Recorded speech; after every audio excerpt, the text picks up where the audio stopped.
Welcome to the Daily Globe. Please subscribe and hit the bell icon for more breaking updates.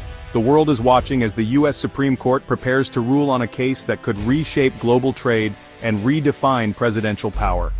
At the heart of the case are President Trump's sweeping tariffs, imposed under the claim of a national emergency, raising the question, can a president unilaterally rewrite America's trade relationships? The decision will impact everything from consumer prices to the stability of international markets, and will test the balance of power between Congress and the executive branch. Did President Trump overstep by using the International Emergency Economic Powers Act of 1977 to impose broad, long-term tariffs without Congress? The justices aren't just weighing economic arguments, they're setting a precedent for the limits of presidential authority for generations. As the world waits, the future of American trade policy and the boundaries of executive power hang in the balance. To truly grasp the stakes of the Liberation Day tariffs, we need to look back to the pivotal events of April 2025, when President Trump, in a move that stunned both allies and rivals, declared a national emergency and unveiled the sweeping Liberation Day tariffs.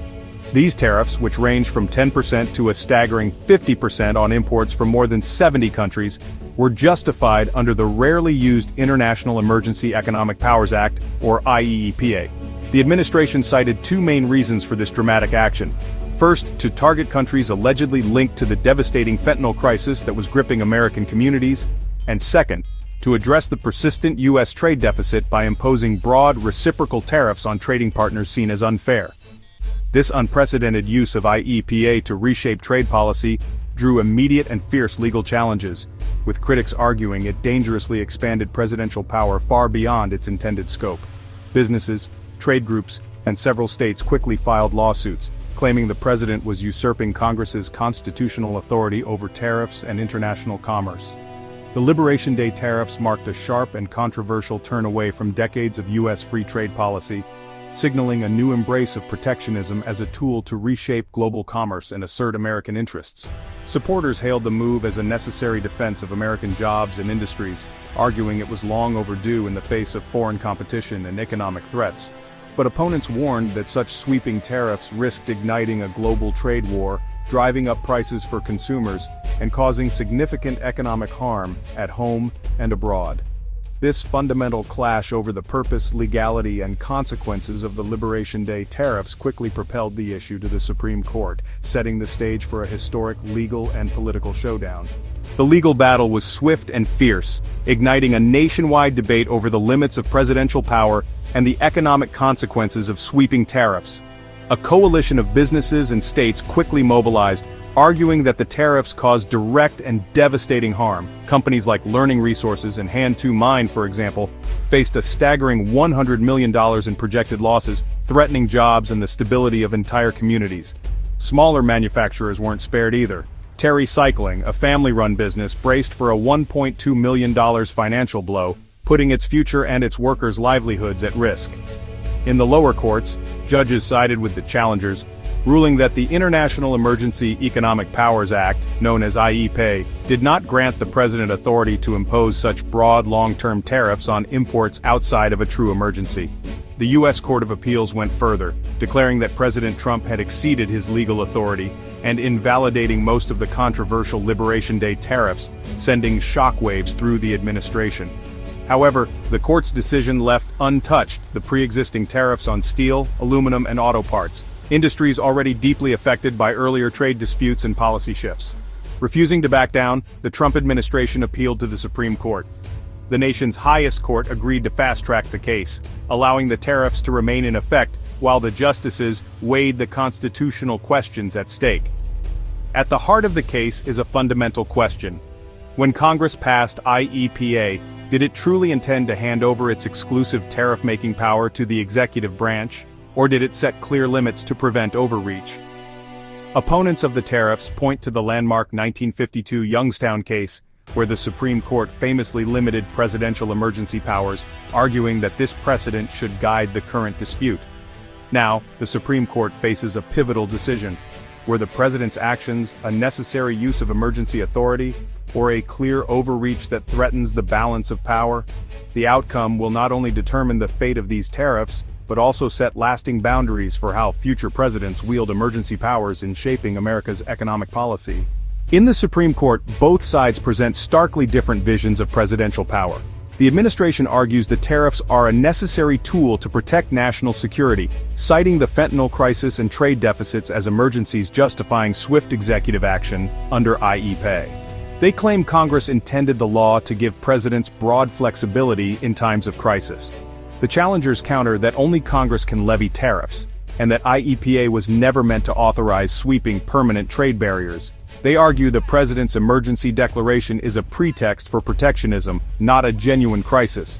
Citing the Youngstown case, they warn against unchecked executive power and insist the Constitution's separation of powers must be upheld. The justices must now decide, does IEEPA allow the president to unilaterally rewrite trade policy, or has the executive branch gone too far? Most economists agree. The costs of Trump's tariffs have landed squarely on American consumers and businesses, affecting daily life in ways both obvious and subtle. From the checkout line to the boardroom, Americans have felt the impact in their wallets and in the decisions they make about spending and investment. While the tariffs generated billions for the Treasury, they essentially function as a tax on imports, raising prices on everything from furniture to electronics and cars. Everyday goods have become more expensive, and businesses have had to pass those costs on to consumers, making it harder for families to stretch their budgets. This has fueled inflation, squeezed family budgets, and disrupted supply chains that rely on global components. Companies have struggled to find affordable alternatives, and some have even had to cut jobs or delay expansion plans as a result. Retaliatory tariffs from other countries have hit U.S. exports, especially in agriculture, shrinking overseas markets for American farmers. Many farmers have faced declining sales and uncertainty about the future, with some relying on government aid to stay afloat. The administration argues the pain is worth it to revive U.S. manufacturing and force fairer trade, but most analyses show a net negative effect on economic growth. The hoped-for manufacturing boom has largely failed to materialize, and the broader economy has felt the strain. Business investment has slowed amid uncertainty, and the tariffs have become a political liability as voters feel the pinch. Many companies are holding off on new projects, waiting to see how trade policy will evolve. Critics call the administration's rhetoric alarmist, while approval ratings on economic issues have dropped. The debate over tariffs has become a flashpoint in the broader conversation about America's economic future. The economic fallout is real, and it's shaping the political debate as much as the legal one. As the nation heads into another election cycle, the consequences of these policies remain front and center for voters, businesses, and policymakers alike. For small and medium businesses, the tariffs are an existential threat. Companies like Terry Cycling face massive losses or must raise prices beyond what customers can pay, risking collapse. Many can't simply switch to domestic suppliers. U.S. manufacturing infrastructure often can't match the price or quality of global competitors. Ironically, tariffs meant to protect American industry are pushing some firms to the brink. For consumers, the impact is a steady rise in the cost of living as higher import duties are passed down the line. The effect is regressive, hitting lower and middle-income families hardest. The administration frames the policy as a fight against foreign adversaries, but the financial burden is felt at home. As one commentator put it, the national emergency claim is a pretext for a protectionist policy that makes life more expensive for Americans. The Supreme Court's decision will have sweeping political consequences, shaping the future of executive power. A win for the administration would validate the president's ability to bypass Congress and impose sweeping economic policies by declaring emergencies. This would shift the balance of power, emboldening future presidents to act unilaterally on major issues. A defeat would reaffirm Congress's authority and limit the executive's reach. Public opinion is sharply divided. Supporters see the tariffs as defending American workers, while opponents blame them for rising prices and economic disruption. The legal fight has brought constitutional questions of executive overreach to the forefront. The court's ruling will not just resolve a legal dispute, it will shape the political narrative on trade and presidential power for years to come. As the Supreme Court prepares to rule, experts are split on the outcome. Some believe the court will defer to the president's emergency powers, while others warn that such a decision could unleash unchecked executive authority over the economy. If the administration wins, future presidents could use IEEPA to impose sweeping economic policies without Congress. creating instability for businesses and investors. If the challengers prevail, it would reaffirm Congress's control over tariffs and restore predictability to U.S. trade policy.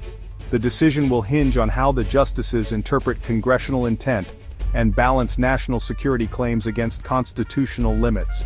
Oral arguments will offer clues, but the final ruling will set a precedent for decades. The stakes are enormous, not just for trade but for the very structure of American government. Whatever the outcome, the decision will define the modern limits of presidential power in a globalized world. This Supreme Court case isn't just about trade law, it's about your wallet, your job, and the future of American democracy. The ruling will affect prices at the checkout, job security, and the health of the economy. Upholding the tariffs could mean higher costs and more uncertainty. Striking them down could bring relief, but spark new political battles. The case tests the balance between protecting domestic industries and embracing global trade. It's also a critical test of checks and balances. How much power should a president have in a crisis? The precedent set will apply to all future presidents regardless of party. Understanding what's at stake is essential for every citizen. The court's decision will echo for years, shaping America's economic and constitutional future.